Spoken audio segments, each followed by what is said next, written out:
Ya, bismillahirrahmanirrahim. Assalamualaikum warahmatullahi wabarakatuh. Waalaikumsalam. Jadi walaupun jumpa lagi ya nanti itu. Walaupun ini sesi terakhir, segmen terakhir, mudah-mudahan saya tidak dibatas juga Bang ya ngomongnya. Karena Bang Yusri ngomong juga setelah ini.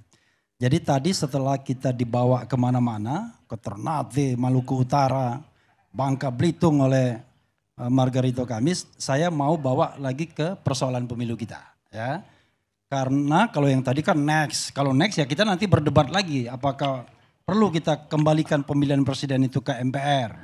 Artinya kita kembali pada Undang-Undang Dasar 45. Tapi kita kembali ke realitasnya dulu. Begini, saya mau bicara paradigmanya dulu ya.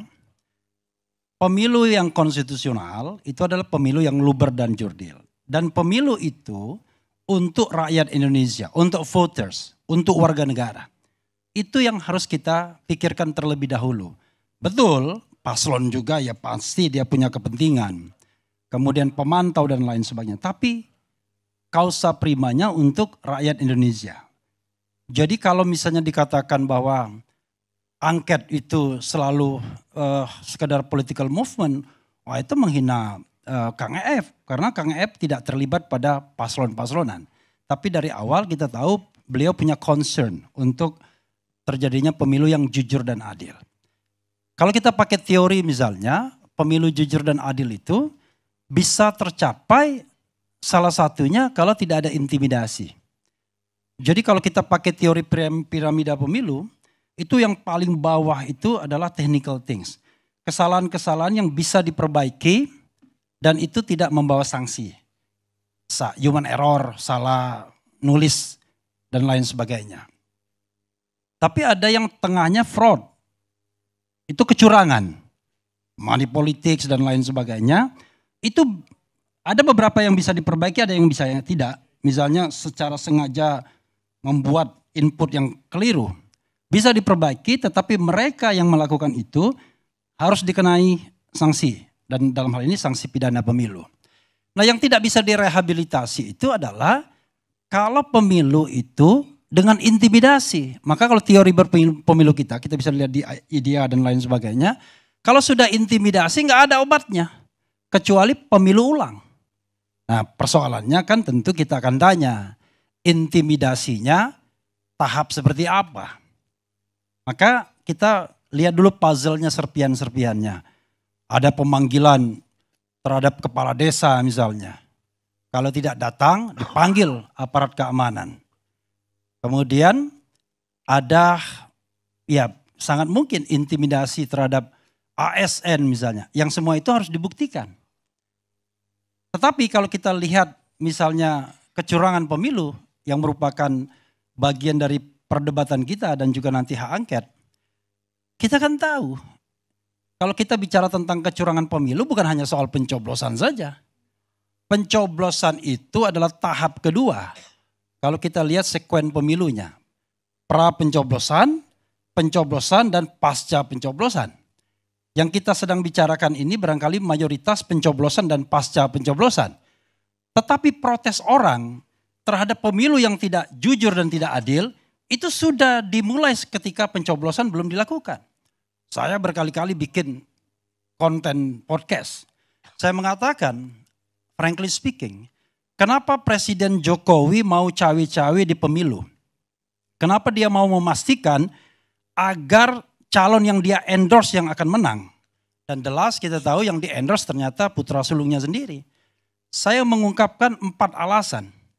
1, dia khawatir dengan kasus korupsinya. Paling tidak kasus korupsi yang melibatkan anaknya yang dilaporkan misalnya Ubadillah Badrun ke KPK. Walaupun belum ada tindak lanjutnya. Tapi kan isu berseliweran. Saya ingat betul yang namanya almarhum Rizal Ramli berkali-kali mengatakan bagaimana yang namanya cepat kaya itu mudah. Jualan politik. Saham kosong dan lain sebagainya bisa dibagikan. Setiap izin-izin perusahaan bisa dapat sahamnya. Saya kira anggota-anggota DPR paham itu. Nah, itu soal korupsi. Kedua, saya bilang soal yang terkait hak asasi manusia. Saya mau frankly speaking, mungkin yang lain suka atau tidak suka. KM 50, still big question. Jelas sekali pelanggaran hak asasi manusianya. Tapi negara abai untuk to protect, to fulfill human right. Lalu apa lagi? Dia memastikan yang namanya political dynasty. Presiden Jokowi tidak mau kalau dinasti politiknya kemudian tumbang satu demi satu, terhenti. Hati-hati dengan partai yang sekarang mungkin bisa menjadi pemenang nomor 1 atau nomor 2. Saya dengar sudah ada konspirasi untuk kemudian menumbangkan ketua umumnya. Kita lihat nanti. Katanya itu dari internal dan sahih. Saya tidak mau menyebutkan partainya. Tapi nanti dalam waktu dekat akan ada kongres luar biasa dan lain sebagainya untuk bagaimana menguasai partai politik. Dalam hal tadi, kelanjutan rezim. Nah yang keempat saya bilang alasannya adalah ada proyek-proyek, ada legacy dari pemerintahan Presiden Jokowi yang belum selesai. Yang harus dipastikan keberlanjutannya. Pertanyaannya kenapa? Kan kita bisa berimajinasi. Kalau ada proyek IKN yang jumlahnya lebih dari 500 triliun. Kira-kira siapa yang mendapatkan proyek-proyek tersebut? Siapa yang kemudian memiliki kepentingan terhadap proyek yang begitu besar tersebut? Makanya kemudian harus dilanjutkan proyek tersebut. Nah, isu mengenai keberlanjutan ini sudah dimulai oleh teman saya namanya Muhammad Qodari. Sayangnya dia tidak ada di sini. Dia lemparkan yang namanya Jokpro, Jokowi Prabowo. Itu kalau tidak salah pada saat COVID atau sebelum COVID. Saya pernah berdebat di salah satu pada COVID. Ya, Jokowi Prabowo. Itu kan bahasa lain dari 3 periode sesungguhnya. Dia sudah tahu dan bukan dia political scientist. Nggak mungkin dia tidak tahu bahwa konstitusi hanya mengatakan 2 periode saja. Tapi dia lontarkan itu sebagai testing the water. Dan akhirnya dikonkretisasi beberapa menteri dengan jelas soal 3 periode. Untungnya ada ketua umum partai beliau yang kemudian menghadang keinginan untuk 3 periode tersebut. Kalau seandainya tidak dihadang oleh ketua umum PDIP, jadi itu barang. Mudah mengubah konstitusi, kan tinggal kesepakatan elit saja. Kalau ketua umum PDIP jadi, ketua umum Golkar jadi, Jokowi jadi, kemudian ketua umum Nasdem jadi, kemudian ketua umum PKB jadi, ketua umum PKS jadi, atau PKS nggak usah diajak. Selesai. Dan tidak perlu dengan ketua umum partai bulan bintang. Terlalu kecil soalnya. Iya kan jadi. Tapi untung beliau bilang no karena taat pada konstitusi. Kemudian digeser lagi. Tidak 3 periode tapi perpanjangan masa jabatan. Gagal juga. Lagi-lagi Ibu Megawati gak setuju dan komponen society tentunya. Ya termasuk saya juga mengkritik. Ada bahasa lain dari perpanjangan masa jabatan, penundaan pemilu. Nggak jadi juga. Barangkali awalnya istana mulai putus asa. Waduh kalau begitu nanti legacy saya, IKN dan lain sebagainya nggak berlanjut ini. Maka kemudian puncaknya adalah putusan Paman Usman. Setelah, mohon maaf nih Dad, setelah Ganjar dan PDIP diombang-ambingkan. Ya, puzzle, ada apa teka-teki. Kira-kira Jokowi ini akan dukung siapa? Dukung Ganjar atau dukung Prabowo? Karena prank semua akhirnya. Ternyata dukung Prabowo, tambah Gibran lagi. Sudahlah kita tahu putusan 90 itu ya. Kalau kemudian kita pakai hulunya saja bahwa yang namanya putusan MK itu final and binding dan wajib dilaksanakan kan itu ujungnya. Tetapi pangkalnya kita tahu itu konspirasi. Pada tanggal 19 September rapat permusyawaratan hakim itu menolak semua permohonan yang terkait di bawah 40 tahun bisa nyalon. Itu tanggal 19 September. Tiba-tiba tanggal 21 September datang Paman Usman. Dia pengaruhi beberapa hakim, maka posisinya 54 jadinya. Yang tadinya posisinya tidak 54. Jadi posisinya tadinya 71 atau 62. Karena Guntur Hamzah dari awal mengatakan kabul, kabul, kabul, dan kabul. Tapi kemudian yang terjadi adalah Paman Usman datang dan 4 orang hakim terpengaruh maka kemudian posisinya 5-4. Tetapi Bang Karni dan saya kira semua sudah paham dan tahu, 2 orang hakim itu menyampaikan concurring opinion, yaitu pendapat tambahan dari mengabulkan.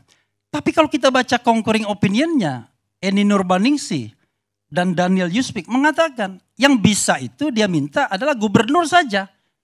Baik sudah selesai menjabat maupun sedang menjabat. Maka kemudian kalau kita tidak terburu-buru, kalau kemudian tidak dipaksa terburu-buru putusan itu, sesungguhnya belum selesai putusannya.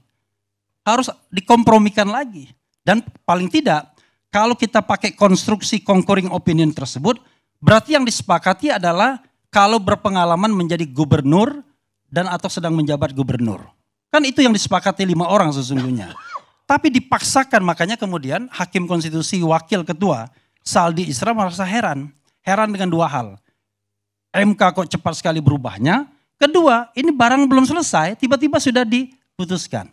Nah, dari sana ya kawan-kawan semua, kita tahu akhirnya bahwa negara atau tadi Bang Yusril nggak mau bilang negara, karena negara itu ada pemerintah, ada warga negara, dan ada wilayah. Tapi penguasa itu akhirnya cawe-cawe dalam pemenangan proses berpemilu ini. Karena Gibran ada di sana. Sekarang kalau kita bisa misalnya bicara tentang pemilu yang jujur dan adil versi Indonesia atau versi negara lain, apa sih yang menyebabkan pemilu itu tidak jujur dan tidak adil dari sisi kualitatif? Kalau kuantitatif kan kita cuma bisa bicara soal salah hitung. Sehingga yang kita minta apa? Keyakinan dari Hakim Konstitusi, sebagaimana pernah dikatakan oleh Profesor Yusril Iza Mahendra, Bang Yusril, tahun 2014 ketika menjadi ahli buat Prabowo mengatakan, kalau ditemukan pelanggaran konstitusi, tidak tertutup kemungkinan hakim-hakim MK untuk membatalkan pemilu sebagaimana yang terjadi di Thailand. Saya ingat betul itu Bang Yusril. Bang Yusril juga yang ngomong di Twitter, ya, kalau pemilu curang, penjahat yang akan berkuasa. Bang Yusril juga ngomong, penjahat dan koruptor. Jadi maksud saya, udahlah kasihlah room kepada rakyat ini. Tidak semuanya orang itu berpikir jabatan, uang. Tidak semua. Banyak orang yang menggunakan hati nuraninya. Oke lah, kalau Anda terkait dengan paslon 01 dan 03, Anda mungkin bicara kepentingan. Paslon 01 berharap 2 putaran, 03 sama 2 putaran juga. Tapi kalau kita kembalikan kepada mereka-mereka, misalnya guru besar, orang seperti Kang EF dan lain sebagainya, banyak kok yang bicara tentang hati nurani. Banyak kok mau melihat bangsa ini lebih baik.